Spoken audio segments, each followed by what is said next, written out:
the two healing patterns in the Bible that always work.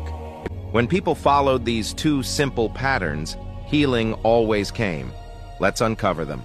First, the power of speaking out. Before the miracle, there was always a voice, a cry, a confession, a desperate declaration of faith.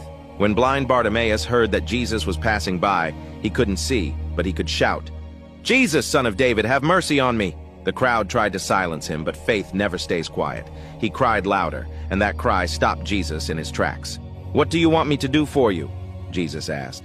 And when Bartimaeus said, "Lord, that I may receive my sight," the power of God moved. His eyes opened, and his story changed forever. It wasn't enough that Jesus knew his need. Bartimaeus had to say it. The same was true for the leper who said, "Lord, if you are willing, you can make me clean." And for the woman who spoke within herself, saying, "If I can just touch his garment, I will be healed." They spoke it. They brought their need into the open. Why?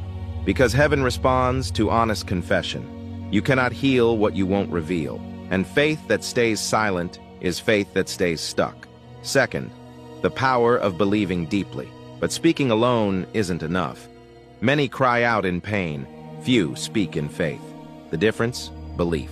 When the centurion came to Jesus, he didn't ask him to travel. He said, "Just speak the word and my servant will be healed." That was pure faith. He believed that Jesus didn't need to come close. His word alone carried the power of healing. Jesus marveled at his faith and said, "I have not found such great faith, not even in Israel." And in that very moment, the servant was healed. Faith was the bridge between the unseen and the seen.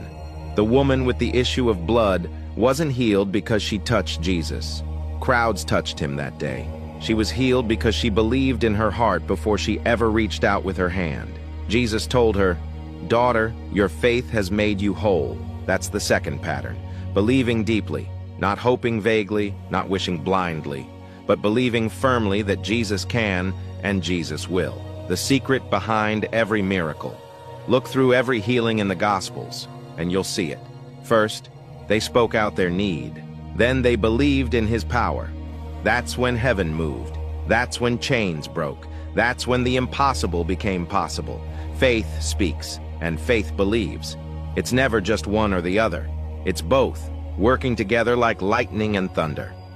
Jesus still moves where these two patterns meet, where the honest voice of a believer meets the unshakable faith of a heart that trusts him.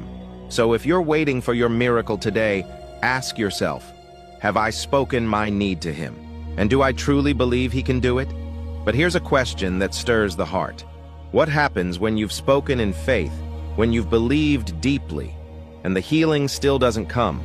Does that mean your faith is weak, or is God doing something far greater behind the scenes?